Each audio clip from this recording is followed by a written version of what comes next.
ਇੱਕ ਵਾਰ ਇੱਕ ਗਰੀਬ ਆਦਮੀ ਕੋਲ ਕੁਝ ਵੀ ਨਹੀਂ ਸੀ, ਨਾ ਘਰ ਤੇ ਨਾ ਪਰਿਵਾਰ। ਉਸਨੇ ਜੰਗਲ ਵਿੱਚ ਇੱਕ ਝੌਂਪੜੀ ਬਣਾ ਲਈ ਅਤੇ ਉੱਥੇ ਰਹਿਣ ਲੱਗ ਪਿਆ। ਉਹ ਲੱਕੜੀਆਂ ਇਕੱਠੀਆਂ ਕਰਦਾ ਤੇ ਸ਼ਹਿਰ ਲਿਜਾ ਕੇ ਵੇਚ ਦਿੰਦਾ ਅਤੇ ਕੁਝ ਖਾਣ ਲਈ ਲੈ ਆਉਂਦਾ। ਇੱਕ ਦਿਨ ਉਹ ਲੱਕੜੀਆਂ ਦਾ ਗੱਠਾ ਸ਼ਹਿਰ ਲੈ ਗਿਆ। ਉਸਨੇ ਇਸ ਨੂੰ ਵੇਚ ਕੇ ਜੋ ਕੁਝ ਖਾਣ ਲਈ ਲਿਆ ਉਸਨੂੰ ਆਪਣੀ ਜੈਕਟ ਵਿੱਚ ਤੁੰਨ ਲਿਆ।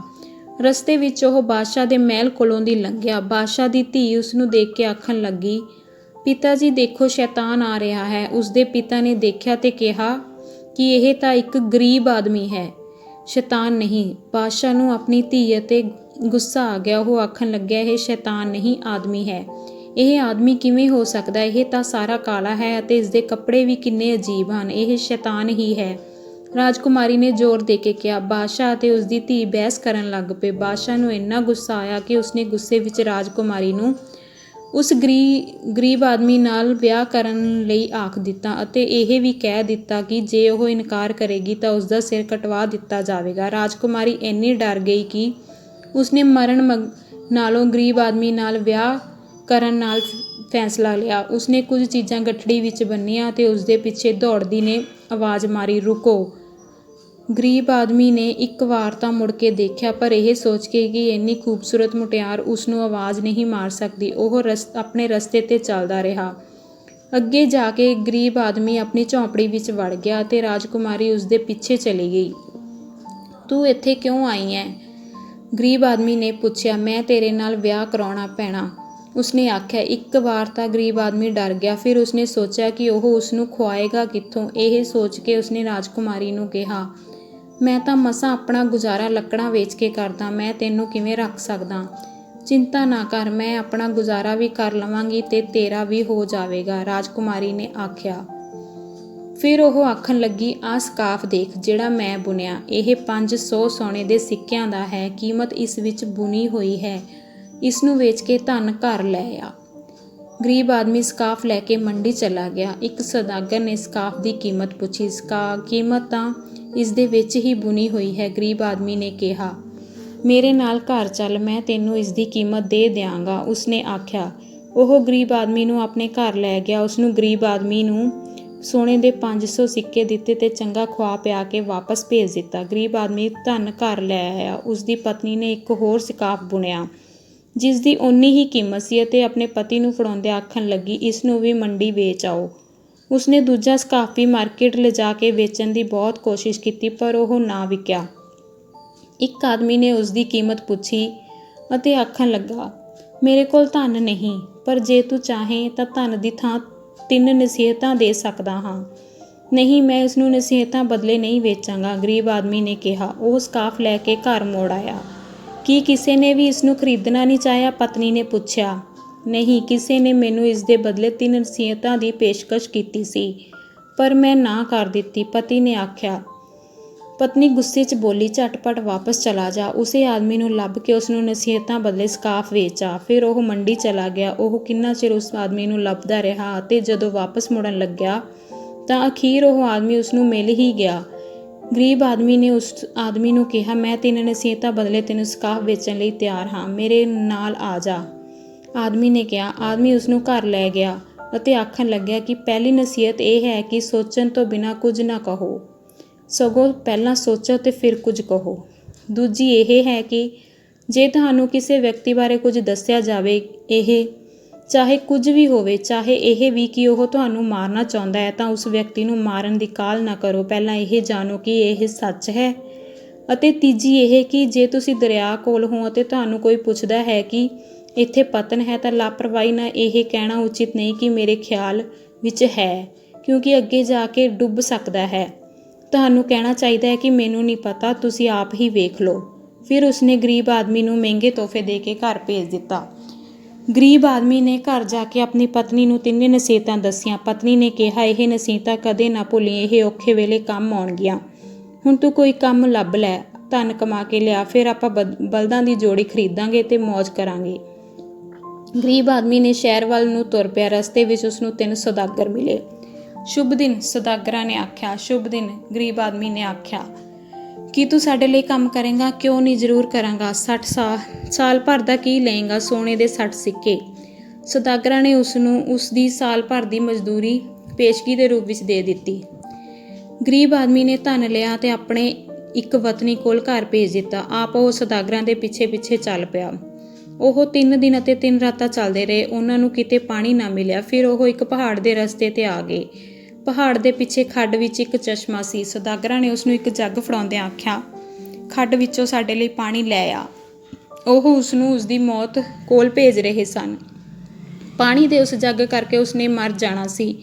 ਉਹ ਪਾਣੀ ਕੋਲ ਗਿਆ। ਉੱਥੇ ਉਸਨੇ ਇੱਕ ਸੁੰਦਰ ਸੂਰਵੀਰ ਦੇਖਿਆ ਜਿਹੜਾ ਹਥਿਆਰਾਂ ਨਾਲ ਲੈਸ ਸੀ ਅਤੇ ਇੱਕ ਡੱਡੂ ਨਾਲ ਖੇਡ ਰਿਹਾ ਸੀ। ਭਰਾਵਾ, ਮੈਨੂੰ ਦੱਸ ਕਿ ਕੌਣ ਜ਼ਿਆਦਾ ਸੋਹਣਾ, ਮੈਂ ਜਾਂ ਇਹ ਡੱਡੂ? ਸੂਰਵੀਰ ਨੇ ਉਸਨੂੰ ਪੁੱਛਿਆ। ਡੱਡੂ ਉਸਦੇ ਮੋਢੇ 'ਤੇ ਟਪੂਸੀਆਂ ਮਾਰ-ਮਾਰ ਖੇਡ ਰਿਹਾ ਸੀ। ਗਰੀਬ ਆਦਮੀ ਨੇ ਆਪਣੇ ਦਿਮਾਗ ਵਿੱਚ ਆਈ ਪਹਿਲੀ ਗੱਲ ਆਖਣ ਹੀ ਲੱਗਿਆ ਕਿ ਉਸਨੂੰ ਪਹਿਲੀ ਨਸੀਹਤ ਯਾਦ ਆ ਗਈ, ਸੋਚਣ ਤੋਂ ਪਹਿਲਾਂ ਕੁਝ ਨਹੀਂ ਕਹਿਣਾ ਚਾਹੀਦਾ। ਉਹ 3 ਕਦਮ ਪਿੱਛੇ ਵੱਲ ਮੁੜਿਆ। ਉਸਨੇ ਕੁਝ ਦੇਰ ਲਈ ਸੋਚਿਆ। ਉਸਨੂੰ ਡਰ ਲੱਗਣ ਲੱਗਿਆ ਕਿ ਜੇ ਉਸਨੇ ਕਹਿ ਦਿੱਤਾ ਕਿ ਸੂਰਵੀਰ ਡੱਡੂ ਨਾਲੋਂ ਜ਼ਿਆਦਾ ਸੋਹਣਾ ਤਾਂ ਸੂਰਵੀਰ ਗੁੱਸੇ ਵਿੱਚ ਆ ਕੇ ਕਿਤੇ ਉਸਦਾ ਕਤਲ ਨਾ ਕਰ ਦੇਵੇ। ਉਸਨੇ ਸੋਚਿਆ ਕਿ ਸੂਰਵੀਰ ਦੇ ਪ੍ਰਸ਼ਨ ਪਿੱਛੇ ਕੋਈ ਰਹੱਸ ਜ਼ਰੂਰ ਹੈ। ਬੋਲ, ਤੂੰ ਚੁੱਪ ਕਿਉਂ ਹੈ? ਸੂਰਵੀਰ ਨੇ ਆਖਿਆ। ਗਰੀਬ ਆਦਮੀ ਨੇ ਸੋਚਿਆ ਕਿ ਚੰਗਾ ਇਹੀ ਹੋਵੇਗਾ ਜੇ ਉਹ ਆਖ ਦੇਵੇ ਕਿ ਡੱਡੂ ਜ਼ਿਆਦਾ ਸੋਹਣਾ ਹੈ। ਡੱਡੂ ਜ਼ਿਆਦਾ ਸੋਹਣਾ ਹੈ, ਉਸਨੇ ਆਖਿਆ। ਇਹੀ ਜਵਾਬ ਸੂਰਵੀਰ ਚਾਹੁੰਦਾ ਸੀ। ਜਿਉਂ ਹੀ ਗਰੀਬ ਆਦਮੀ ਨੇ ਆਖਿਆ ਕਿ ਡੱਡੂ ਜ਼ਿਆਦਾ ਸੋਹਣਾ ਹੈ ਤਾਂ ਡੱਡੂ ਦੀ ਚਮੜੀ ਧਮਾਕੇ ਨਾਲ ਫਟ ਗਈ ਤੇ ਇਸ ਵਿੱਚੋਂ ਬਹੁਤ ਹੀ ਖੂਬਸੂਰਤ ਮੁਟਿਆਰ ਬਾਹਰ ਆ ਗਈ। ਸੂਰਵੀਰ ਬੇਹੱਦ ਖੁਸ਼ ਹੋ ਗਿਆ। ਉਸਨੇ ਗਰੀਬ ਆਦਮੀ ਨੂੰ ਚੁੰਮਿਆ ਅਤੇ ਗਲ ਵੱਕੜੀ ਵਿੱਚ ਲੈ ਲਿਆ। ਫਿਰ ਉਸਨੇ ਦੱਸਿਆ ਕਿ ਇਹ ਜਵਾਬ ਲੈਣ ਅਤੇ ਜਾਦੂ ਟੂਣੇ ਵੱਸ ਪਈ ਰਾਜਕੁਮਾਰੀ ਨੂੰ ਇਸ ਤੋਂ ਮੁਕਤੀ ਦਿਵਾਉਣ ਲਈ ਪਤਾ ਨਹੀਂ ਉਸਨੇ ਕਿੰਨਿਆਂ ਨੂੰ ਮੌਤ ਦੇ ਘਾਟ ਉਤਾਰਿਆ ਹੈ। ਹੁਣ ਸਭ ਨੂੰ ਦੱਸ ਦੇ ਕਿ ਚਸ਼ਮਾ ਆਜ਼ਾਦ ਹੈ, ਕਿਉਂਕਿ ਮੈਂ ਇੱਥੋਂ ਜਾ ਰਿਹਾ ਹਾਂ। ਜਾਣ ਤੋਂ ਪਹਿਲਾਂ ਸੂਰਵੀਰ ਨੇ ਗਰੀਬ ਆਦਮੀ ਨੂੰ 3 ਜਾਦੂ ਦੇ ਅਨਾਰ ਦਿੱਤੇ ਅਤੇ ਕਿਹਾ ਕਿ ਇਹ ਤੇਰੇ ਕੰਮ ਆਉਣਗੇ। ਫਿਰ ਉਸਨੇ ਔਰਤਾਂ ਵਾਲੀ ਸੁਨਹਿਰੀ ਬੈਲਟ ਗਰੀਬ ਆਦਮੀ ਨੂੰ ਦੇ ਦਿੱਤੀ ਅਤੇ ਕਿਹਾ ਕਿ ਜੇ ਤੇਰੀ ਪਤਨੀ ਹੈ ਤਾਂ ਉਹ ਬੈਲਟ ਲਾ ਲਵੇ। ਉਹ ਸੁਨਹਿਰੀ ਘੁੰਘਰਾਲੇ ਵਾਲਾਂ ਵਾਲੇ ਪੁੱਤਰ ਨੂੰ ਜਨਮ ਦੇਵੇਗੀ। ਇਹ ਸਭ ਆਖ ਕੇ ਸੂਰਵੀਰ ਖੂਬਸੂਰਤ ਰਾਜਕੁਮਾਰੀ ਨੂੰ ਨਾਲ ਲੈ ਕੇ ਚਲਾ ਗਿਆ। ਗਰੀਬ ਆਦਮੀ ਨੇ ਅਨਾਰ ਅਤੇ ਸੁਨਹਿਰੀ ਬੈਲਟ ਇੱਕ ਕੱਪੜੇ ਵਿੱਚ ਲਪੇਟੇ ਅਤੇ ਇੱਕ ਸਾਥੀ ਰਾਹੀਂ ਆਪਣੀ ਪਤਨੀ ਕੋਲ ਭੇਜ ਦਿੱਤੇ। ਗਰੀਬ ਆਦਮੀ ਨੂੰ ਜਿਉਂਦਾ ਦੇਖ ਕੇ ਅਤੇ ਪਾਣੀ ਨਾਲ ਭਰਿਆ ਜੱਗ ਦੇਖ ਕੇ ਸੌਦਾਗਰ ਹੈਰਾਨ ਰਹਿ ਗਏ। ਉਹ ਗਰੀਬ ਆਦਮੀ ਨੂੰ ਪੁੱਛਣ ਲੱਗੇ ਕਿ ਚਸ਼ਮੇ ਕੋਲ ਕੋਈ ਨਹੀਂ ਸੀ ਪਰ ਉਹ ਚਲਿਆ ਗਿਆ। ਗਰੀਬ ਆਦਮੀ ਨੇ ਕਿਹਾ, ਹੁਣ ਚਸ਼ਮਾ ਆਜ਼ਾਦ ਹੈ। ਫਿਰ ਗਰੀਬ ਆਦਮੀ ਨੇ ਉਹਨਾਂ ਨੂੰ ਸਾਰੀ ਕਹਾਣੀ ਸੁਣਾ ਦਿੱਤੀ। ਗਰੀਬ ਆਦਮੀ ਨੇ ਸਾਥੀ ਨੇ ਉਸਦੀ ਪਤਨੀ ਨੂੰ ਕੱਪੜਿਆਂ ਵਿੱਚ ਲਪੇਟੀਆਂ ਸਾਰੀਆਂ ਚੀਜ਼ਾਂ ਦੇ ਦਿੱਤੀਆਂ। ਪਤਨੀ ਨੇ ਇੱਕ ਅਨਾਰ ਤੋੜਿਆ ਤਾਂ ਅੱਧੇ ਵਿੱਚੋਂ ਮਹਿਲ ਅਤੇ ਬਾਗ ਵਾਲਾ ਇੱਕ ਸ਼ਾਨਦਾਰ ਸ਼ਹਿਰ ਨਿਕਲਿਆ। ਉਸਨੇ ਘੋੜੇ, ਭੇਡਾਂ ਤੇ ਬਲਦ ਖੇਤਾਂ ਵਿੱਚ ਚਰਨ ਲਈ ਛੱਡ ਦਿੱਤੇ ਤੇ ਆਪਣੀ ਪਤੀ ਦੀ ਵਾਪਸੀ ਦੀ ਉਡੀਕ ਕਰਨ ਲੱਗੀ। ਗਰੀਬ ਆਦਮੀ ਨੇ 12 ਮਹੀਨੇ ਕੰਮ ਕੀਤਾ। ਸੌਦਾਗਰਾਂ ਨੇ ਉਸਨੂੰ ਵਧੀਆ ਸੇਵਾ ਕਰਨ ਕਰਕੇ ਹੋਰ ਧਨ ਦੇ ਕੇ ਭੇਜ ਦਿੱਤਾ। ਹੁਣ ਉਹਨਾਂ ਨੂੰ ਨੌਕਰ ਦੀ ਲੋੜ ਨਹੀਂ ਸੀ ਰਹੀ, ਕਿਉਂਕਿ ਚਸ਼ਮਾ ਆਜ਼ਾਦ ਹੋ ਗਿਆ ਸੀ। ਚਸ਼ਮੇ ਕਰਕੇ ਹੀ ਉਹ ਕਾਮੇ ਰੱਖਦੇ ਸਨ। ਜਦੋਂ ਗਰੀਬ ਆਦਮੀ ਆਪਣੀ ਝੌਂਪੜੀ ਕੋਲ ਪਹੁੰਚਿਆ ਤਾਂ ਰਸਤੇ ਵਿੱਚ ਉਸਨੇ ਕੁਝ ਬਲਦ ਚੱਲਦੇ ਦੇਖੇ। ਇਹ ਬਲਦ ਕਿਸ ਦੇ ਨੇ? ਉਸਨੇ ਆਜੜੀਆਂ ਨੂੰ ਪੁੱਛਿਆ। ਆਜੜੀਆਂ ਨੇ ਉਸਨੂੰ ਉਸੇ ਦਾ ਨਾਂ ਦੱਸਿਆ। ਇਹ ਸੋਚਣ ਲੱਗਿਆ ਕਿ ਉਹ ਉਸਦੀ ਖਿੱਲੀ ਉਡਾ ਰਹੇ ਹਨ। ਉਹ ਖਿਝ ਗਿਆ। ਉਸਨੂੰ ਗੁੱਸਾ ਵੀ ਆਇਆ ਪਰ ਉਸਨੇ ਕੁਝ ਨਾ ਆਖਿਆ ਤੇ ਆਪਣੇ ਰਸਤੇ 'ਤੇ ਚੱਲਦਾ ਰਿਹਾ। ਅੱਗੇ ਉਸਨੇ ਭੇਡਾਂ ਦੇ ਝੁੰਡ ਦੇਖੇ ਤੇ ਪੁੱਛਿਆ ਕਿ ਇਹ ਕਿਸ ਦੇ ਹਨ। ਉਸਨੇ ਦੁਬਾਰਾ ਆਪਣਾ ਹੀ ਨਾਂ ਸੁਣਿਆ। ਉਹ ਜੰਗਲ ਵਿੱਚ ਗਿਆ। ਉਸਨੇ ਦੇਖਿਆ ਕਿ ਉਸਦੀ ਝੌਂਪੜੀ ਕਿਤੇ ਨਹੀਂ ਅਤੇ ਉਸਦੀ ਥਾਂ ਇੱਕ ਸ਼ਾਨਦਾਰ ਮਹਿਲ ਸੀ। ਗਰੀਬ ਆਦਮੀ ਪਹਿਲਾਂ ਤਾਂ ਹਿਚਕਿਚਾਇਆ ਪਰ ਫਿਰ ਉਹ ਉਸਦੇ ਵਿਹੜੇ ਵਿੱਚ ਚਲਾ ਗਿਆ। ਉਸਨੇ ਉੱਥੇ ਜਾ ਕੇ ਆਪਣੀ ਪਤਨੀ ਬਾਰੇ ਪੁੱਛਿਆ ਤਾਂ ਜਵਾਬ ਮਿਲਿਆ ਕਿ ਸਾਡੀ ਮਾਲਕਣ ਉੱਪਰ ਪਹਾੜ 'ਤੇ ਮਹਿਲ ਵਿੱਚ ਰਹਿੰਦੀ ਹੈ। ਗਰੀਬ ਆਦਮੀ ਨੂੰ ਬੜੀ ਹੈਰਾਨੀ ਹੋਈ ਪਰ ਉਸਨੂੰ ਕੁਝ ਸਮਝ ਨਹੀਂ ਸੀ ਆ ਰਿਹਾ। ਉਸਨੂੰ ਸਾਰੇ ਪਾਸਿਓਂ ਨੌਕਰਾਂ ਨੇ ਘੇਰ ਲਿਆ ਤੇ ਪੁੱਛਣ ਲੱਗੇ ਕਿ ਉਸਨੂੰ ਕੀ ਚਾਹੀਦਾ ਹੈ। ਕੀ ਉਸਨੂੰ ਕੰਮ ਚਾਹੀਦਾ ਹੈ? ਹਾਂ, ਉਸਨੇ ਆਖਿਆ। ਫਿਰ ਉਹ ਸਾਰੇ ਉੱਚੀ ਉੱਚੀ ਗੱਲਾਂ ਕਰਨ ਲੱਗੇ। ਸਾਨੂੰ ਇਸ ਦੀ ਲੋੜ ਨਹੀਂ, ਕੁਝ ਨੇ ਆਖਿਆ। ਸਾਨੂੰ ਲੋੜ ਹੈ, ਹੋਰਨਾਂ ਨੇ ਆਖਿਆ। ਫਿਰ ਇੱਕ ਬੁੱਢਾ ਬੱਤਕਾਂ ਦਾ ਰਖਵਾਲਾ ਆਖਣ ਲੱਗਿਆ, ਮੈਂ ਇਸਨੂੰ ਬੱਤਕਾਂ ਦੀ ਰਾਖੀ ਲਈ ਲੈ ਜਾਵਾਂਗਾ। ਇਸ ਤਰ੍ਹਾਂ ਉਹ ਉੱਥੇ ਨੌਕਰ ਲੱਗ ਗਿਆ। 1 ਮਹੀਨਾ ਲੰਘ ਗਿਆ। ਗਰੀਬ ਆਦਮੀ ਨੇ ਬੱਤਕਾਂ ਦੀ ਰਾਖੀ ਦਾ ਕੰਮ ਕਰਦਾ ਰਿਹਾ। ਇੱਕ ਦਿਨ ਉਹ ਬੁੱਢੇ ਆਦਮੀ ਨੂੰ ਆਖਣ ਲੱਗਿਆ, ਮੈਂ ਆਪਣੀ ਮਾਲਕਣ ਨੂੰ ਮਿਲਣਾ ਚਾਹੁੰਦਾ ਹਾਂ। ਮੇਰੇ ਵਿੱਚ ਇੰਨੀ ਹਿੰਮਤ ਨਹੀਂ ਕਿ ਮੈਂ ਉਸ ਕੋਲ ਜਾਵਾਂ। ਬੁੱਢੇ ਆਦਮੀ ਨੇ ਆਖਿਆ। ਫਿਰ ਉਸਨੇ ਕਿਹਾ, ਜੇ ਆਪਾਂ ਨੌਕਰਾਣੀ ਹੱਥ ਸੁਨੇਹਾ ਭੇਜ ਦਈਏ।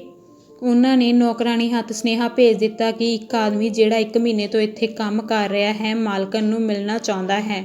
ਮਾਲਕਣ ਬਾਲਕੋਨੀ ਵਿੱਚ ਆ ਗਈ ਤੇ ਇਹ ਸੋਚ ਕੇ ਕਿ ਕੀ ਪਤਾ ਉਸਦਾ ਪਤੀ ਹੀ ਹੋਵੇ। ਉਸਨੇ ਹੋਰ ਨੌਕਰਾਂ ਨੂੰ ਹੁਕਮ ਦਿੱਤਾ ਕਿ ਉਹ ਉਸਨੂੰ ਉਸ ਕੋਲ ਲੈ ਆਉਣ। ਜਦੋਂ ਉਹ ਉਹਨਾਂ ਨਾਲ ਤੁਰ ਪਿਆ ਤੇ ਸੋਚਣ ਲੱਗਿਆ ਕਿ ਪਤਾ ਨਹੀਂ ਕੀ ਹੋਵੇਗਾ। ਮਾਲਕਣ ਨੇ ਉੱਪਰੋਂ ਵੇਖਿਆ ਤੇ ਆਪਣੇ ਪਤੀ ਨੂੰ ਪਛਾਣ ਲਿਆ ਤੇ ਨੌਕਰਾਂ ਨੂੰ ਆਖਿਆ, ਉਸਨੂੰ ਇੱਥੋਂ ਇਸ ਤਰ੍ਹਾਂ ਚੁੱਕ ਕੇ ਲੈ ਆਓ ਕਿ ਉਸਦੇ ਪੈਰ ਧਰਤੀ ਨੂੰ ਨਾ ਛੂਹਣ। ਨੌਕਰਾਂ ਨੇ ਉਸਨੂੰ ਚੁੱਕਿਆ ਤੇ ਉੱਚੀ ਉੱਚੀ ਜੀ ਆਇਆਂ ਆਖਿਆ, ਪਰ ਅੰਦਰੋਂ ਉਹ ਗੁੱਸੇ ਨਾਲ ਭਰੇ ਹੋਏ ਸਨ ਕਿ ਇੱਕ ਸਧਾਰਨ ਬੱਤਖਾਂ ਦੇ ਰਖਵਾਲੇ ਨੂੰ ਇੰਨਾ ਮਾਣ ਸਤਿਕਾਰ ਦਿੱਤਾ ਜਾ ਰਿਹਾ ਹੈ। ਉਹ ਉਸਨੂੰ ਆਪਣੀ ਮਾਲਕਣ ਕੋਲ ਲੈ ਗਏ। ਮਾਲਕਣ ਨੇ ਸਾਰੇ ਨੌਕਰਾਂ ਨੂੰ ਭੇਜ ਦਿੱਤਾ ਤੇ ਆਪਣੇ ਪਤੀ ਨੂੰ ਸੁੰਦਰ ਵਸਤਰ ਪਹਿਨਾਏ। ਫਿਰ ਉਹ ਉਸਦੀ ਬਾਂਹ ਵਿੱਚ ਬਾਂਹ ਪਾ ਕੇ ਟਹਿਲਣ ਲੱਗੀ। ਜਦ ਨੌਕਰਾਂ ਨੂੰ ਪਤਾ ਲੱਗਾ ਕਿ ਇਹ ਤਾਂ ਉਹਨਾਂ ਦਾ ਮਾਲਕ ਹੈ ਤਾਂ ਉਹ ਡਰ ਗਏ ਕਿ ਉਹਨਾਂ ਨੂੰ ਉਹਨਾਂ ਦੇ ਅਪਰਾਧ ਦੀ ਸਜ਼ਾ ਮਿਲੇਗੀ, ਪਰ ਉਹ ਗੁੱਸੇ ਨਾ ਹੋਇਆ ਤੇ ਉਸਨੇ ਕਿਸੇ ਨੂੰ ਨੌਕਰੀਓਂ ਨਾ ਕੱਢਿਆ। ਉਹ ਕਮਰਿਆਂ ਕੋਲ ਦੀ ਲੰਘਦਾ ਉਹਨਾਂ ਦਾ ਨਿਰੀਖਣ ਕਰਨ ਲੱਗਾ। ਇੱਕ ਕਮਰੇ ਵਿੱਚ ਉਸਨੇ ਝੂਲੇ ਵਿੱਚ ਇੱਕ ਸੁਨਹਿਰੀ ਘੁੰਗਰਾਲੇ ਵਾਲਾਂ ਵਾਲਾ ਲੜਕਾ ਵੇਖਿਆ। ਉਹ ਗੁੱਸੇ ਵਿੱਚ ਆ ਗਿਆ। ਉਸਨੇ ਆਪਣੇ ਖੰਜਰ ਨੂੰ ਹੱਥ ਪਾਇਆ ਅਤੇ ਆਪਣੀ ਪਤਨੀ ਨੂੰ ਮਾਰਨ ਹੀ ਲੱਗਿਆ ਸੀ ਕਿ ਉਸਨੂੰ ਉਹ ਨਸੀਹਤ ਯਾਦ ਆ ਗਈ ਕਿ ਕਿਸੇ ਨੂੰ ਮਾਰਨ ਤੋਂ ਪਹਿਲਾਂ ਵੀ ਸੋਚੋ। ਉਹ ਸੋਚਣ ਲੱਗਿਆ ਤੇ ਉਸਨੂੰ ਯਾਦ ਆਇਆ ਕਿ ਉਸਨੇ ਆਪਣੀ ਪਤਨੀ ਨੂੰ ਸੁਨਹਿਰੀ ਬੈਲਟ ਭੇਜੀ ਸੀ ਅਤੇ ਇਹ ਵੀ ਕਿਹਾ ਕਿ ਸੂਰਵੀਰ ਨੇ ਕਿਹਾ ਸੀ ਕਿ ਉਸਦੀ ਪਤਨੀ ਉਸਨੂੰ ਆਖਣ ਲੱਗੀ, ਇਹ ਸਭ ਕੁਝ ਤੂੰ ਆਪਣੇ ਮਿਹਨਤ ਨਾਲ ਕਮਾਇਆ ਹੈ। ਯਾਦ ਕਰਕੇ ਤੂੰ ਮੈਨੂੰ ਇੱਕ ਸੋਨੇ ਦੀ ਬੈਲਟ ਤੇ 3 ਅਨਾਰ ਭੇਜੇ ਸਨ। ਇਹ ਸ਼ਹਿਰ ਤੇ ਮਹਿਲ ਸਾਰੇ ਜਾਦੂਈ ਅਨਾਰ ਦੇ ਅੱਧੇ ਹਿੱਸੇ ਵਿੱਚੋਂ ਨਿਕਲੇ ਹਨ। ਅਜੇ ਵੀ 2.5 ਅਨਾਰ ਬਚੇ ਪਏ ਹਨ। ਇਹ ਸੁਣ ਕੇ ਆਦਮੀ ਦੀ ਖੁਸ਼ੀ ਦਾ ਕੋਈ ਟਿਕਾਣਾ ਨਾ ਰਿਹਾ। ਹੁਣ ਉਹ ਦੋਵੇਂ ਖੁਸ਼ ਰਹਿਣ ਲੱਗੇ। ਫਿਰ ਇੱਕ ਦਿਨ ਪਤਨੀ ਨੇ ਆਖਿਆ, ਮੇਰੇ ਪਿਤਾ ਜੀ ਨੂੰ ਸੱਦਾ ਭੇਜੋ ਕਿ ਆ ਕੇ ਸਾਨੂੰ ਮਿਲ ਜਾਣ। ਬਿਲਕੁਲ ਠੀਕ, ਪਤੀ ਨੇ ਆਖਿਆ। ਉਹਨਾਂ ਨੇ ਇੱਕ ਸਫੇਦ ਘੋੜਾ ਚੁਣਿਆ, ਉਸਨੂੰ ਚਾਂਦੀ ਦੀ ਕਾਠੀ ਤੇ ਚਾਂਦੀ ਦੇ ਸਾਜੋ ਸਮਾਨ ਨਾਲ ਸਜਾਇਆ ਅਤੇ ਇੱਕ ਨੌਕਰ ਦੇ ਸਫੇਦ ਕੋਟ ਪਾ ਕੇ ਉਸਨੂੰ ਬਾਦਸ਼ਾਹ ਨੂੰ ਨਿਉਤਾ ਦੇਣ ਲਈ ਭੇਜ ਦਿੱਤਾ ਕਿ ਰਸਤੇ ਵਿੱਚ ਉਸਨੂੰ ਕਿਸੇ ਨੂੰ ਕੁਝ ਨਾ ਦੱਸੀ ਅਤੇ ਇਹ ਵੀ ਕਿਹਾ ਕਿ ਬਾਦਸ਼ਾਹ ਨੂੰ ਵੀ ਨਾ ਦੱਸੀ ਕਿ ਤੂੰ ਸਾਡਾ ਨੌਕਰ ਹੈ। ਸਿਰਫ ਇਹੀ ਆਖਣਾ ਕਿ ਤੁਹਾਡੇ ਜਵਾਈ ਨੇ ਤੁਹਾਨੂੰ ਨਿਉਤਾ ਭੇਜਿਆ ਹੈ। ਨੌਕਰ ਬਾਦਸ਼ਾਹ ਕੋਲ ਗਿਆ ਅਤੇ ਆਖਣ ਲੱਗਿਆ, ਸ਼੍ਰੀਮਾਨ ਜੀ, ਤੁਹਾਡੇ ਜਵਾਈ ਨੇ ਤੁਹਾਨੂੰ ਆਉਣ ਲਈ ਅਤੇ ਮਹਿਮਾਨ ਬਣਨ ਲਈ ਬੇਨਤੀ ਕੀਤੀ ਹੈ। ਬਾਦਸ਼ਾਹ ਹੱਸ ਪਿਆ ਅਤੇ ਨੌਕਰ ਨੂੰ ਆਖਣ ਲੱਗਿਆ, ਸੋਹਣੇ ਆਦਮੀ, ਤੈਨੂੰ ਸ਼ਰਮ ਨਹੀਂ ਆਉਂਦੀ ਕਿ ਤੂੰ ਉਸ ਬਦਨਸੀਬ ਮੰਗਤੇ ਦਾ ਸੁਨੇਹਾ ਲੈ ਕੇ ਆਇਆ। ਉਸ ਵਿੱਚ ਇੰਨੀ ਹਿੰਮਤ ਕਿੱਥੋਂ ਆ ਗਈ ਕਿ ਉਹ ਮੈਨੂੰ ਭਾਵ ਬਾਦਸ਼ਾਹ ਨੂੰ ਆਪਣੇ ਮਹਿਮਾਨ ਬਣਾਉਣ ਲਈ ਸੱਦਾ ਦੇਵੇ। ਨੌਕਰ ਵਾਪਸ ਮੁੜ ਗਿਆ ਤੇ ਜਾ ਕੇ ਆਪਣੇ ਮਾਲਕ ਤੇ ਮਾਲਕਣ ਨੂੰ ਦੱਸਿਆ ਕਿ ਬਾਦਸ਼ਾਹ ਨੇ ਉਸਨੂੰ ਕੀ ਕਿਹਾ। ਅਗਲੇ ਦਿਨ ਉਹਨਾਂ ਨੇ ਇੱਕ ਲਾਲ ਘੋੜੇ ਤੇ ਸੋਨੇ ਦੀ ਕਾਠੀ ਪਾਈ ਤੇ ਇੱਕ ਨੌਕਰ ਨੂੰ ਸੋਨੇ ਦੀ ਪੋਸ਼ਾਕ ਪਹਿਨਾ ਕੇ ਬਾਦਸ਼ਾਹ ਕੋਲ ਭੇਜਿਆ। ਦਿਆਲੂ ਸ਼੍ਰੀਮਾਨ ਜੀ, ਤੁਹਾਡੇ ਜਵਾਈ ਨੇ ਤੁਹਾਨੂੰ ਬੇਨਤੀ ਕੀਤੀ ਹੈ ਕਿ ਤੁਸੀਂ ਉਹਨਾਂ ਦਾ ਮਹਿਮਾਨ ਬਣਨ ਦੀ ਖੁਸ਼ੀ ਉਹਨਾਂ ਨੂੰ ਬਖਸ਼ੋ। ਨੌਕਰ ਨੇ ਬਾਦਸ਼ਾਹ ਨੂੰ ਕਿਹਾ। ਰਾਣੀ ਬਾਦਸ਼ਾਹ ਨੂੰ ਆਖਣ ਲੱਗੀ, ਆਪਾਂ ਕੁਝ ਨੌਕਰ ਅਤੇ ਖਾਣਾ ਲੈ ਜਾਈਏ ਤੇ ਉਸਨੂੰ ਬਾਹਰ ਬੁਲਾ ਕੇ ਕੁਝ ਧਨ ਦੇ ਦਈਏ। ਆਖਰ ਹੈ ਤਾਂ ਸਾਡਾ ਜਵਾਈ। ਨੌਕਰ ਨੇ ਵਾਪਸ ਜਾ ਕੇ ਦੱਸਿਆ ਕਿ ਬਾਦਸ਼ਾਹ ਆ ਰਿਹਾ ਹੈ ਤੇ ਆਪਣਾ ਖਾਣਾ ਨਾਲ ਲਿਆ ਰਿਹਾ ਹੈ। ਬਾਦਸ਼ਾਹ ਨੇ ਰਸਤੇ ਵਿੱਚ ਭੇਡਾਂ ਦੇ ਝੁੰਡ ਵੇਖੇ। ਇਹ ਭੇਡਾਂ ਕਿਸ ਦੀਆਂ ਹਨ? ਉਸਨੇ ਪੁੱਛਿਆ। ਆਜੜੀਆਂ ਨੇ ਉਸਦੇ ਜਵਾਈ ਦਾ ਨਾਂ ਲਿਆ। ਉਹ ਅੱਗੇ ਗਿਆ ਤੇ ਉਸਨੇ ਘੋੜਿਆਂ ਦੇ ਦਲ ਵੇਖੇ। ਇਹ ਘੋੜੇ ਕਿਸ ਦੇ ਨੇ? ਉਸਨੇ ਪੁੱਛਿਆ। ਉਸਨੂੰ ਫਿਰ ਉਸਦੇ ਜਵਾਈ ਦਾ ਨਾਂ ਹੀ ਦੱਸਿਆ ਗਿਆ। ਬਾਦਸ਼ਾਹ ਨੇ ਘੋੜਿਆਂ ਵੱਲ ਵੇਖਿਆ ਤੇ ਨੌਕਰਾਂ ਨੂੰ ਖਾਣੇ ਸਮੇਤ ਵਾਪਸ ਭੇਜ ਦਿੱਤਾ। ਮੇਰਾ ਜਵਾਈ ਜ਼ਰੂਰ ਅਮੀਰ ਹੋ ਗਿਆ ਹੋਣਾ। ਉਸ ਕੋਲ ਆਪਣਾ ਖਾਣਾ ਤੇ ਨੌਕਰ ਲੈ ਕੇ ਜਾਣਾ ਸ਼ਰਮਿੰਦਗੀ ਵਾਲੀ ਗੱਲ ਹੋਏਗੀ, ਉਸਨੇ ਸੋਚਿਆ। ਉਸਨੇ ਹੋਰ ਅੱਗੇ ਜਾ ਕੇ ਸ਼ਾਨਦਾਰ ਮਹਿਲ ਅਤੇ ਫਿਰ ਮਹਿਲ ਦੇਖਿਆ ਜਿੱਥੇ ਉਸਦੀ ਧੀ ਅਤੇ ਜਵਾਈ ਬਾਲਕੋਨੀ ਵਿੱਚ ਟਹਿਲ ਰਹੇ ਸਨ। ਬਾਦਸ਼ਾਹ ਤੇ ਰਾਣੀ ਉੱਪਰ ਗਏ। ਉਹਨਾਂ ਆਪਣੀ ਧੀ ਅਤੇ ਜਵਾਈ ਨੂੰ ਗਲਵੱਕੜੀ ਵਿੱਚ ਲੈ ਲਿਆ ਅਤੇ ਉਹਨਾਂ ਨੂੰ ਚੁੰਮਣ ਲੱਗੇ। ਤੁਸੀਂ ਸਾਡੇ ਕੋਲ ਪਹਿਲਾਂ ਕਿਉਂ ਨਹੀਂ ਆਏ? ਕੀ ਅਸੀਂ ਤੁਹਾਡੇ ਯੋਗ ਨਹੀਂ ਸੀ? ਧੀ ਨੇ ਪੁੱਛਿਆ। ਬਾਦਸ਼ਾਹ ਤੇ ਰਾਣੀ ਨੂੰ ਕੋਈ ਗੱਲ ਨਹੀਂ ਸੀ ਔੜ ਰਹੀ। ਫਿਰ ਉਹ ਮਹਾਭੋਜ ਵਾਲੇ ਹਾਲ 'ਚ ਗਏ। ਮੇਜ਼ 'ਤੇ ਖਾਣ ਪੀਣ ਵਾਲੀਆਂ ਅਜਿਹੀਆਂ ਚੀਜ਼ਾਂ ਸਜਾਈਆਂ ਹੋਈਆਂ ਸਨ ਜਿਹੜੀਆਂ ਬਾਦਸ਼ਾਹ ਨੇ ਪਹਿਲਾਂ ਕਦੇ ਨਹੀਂ ਸੀ ਦੇਖੀਆਂ।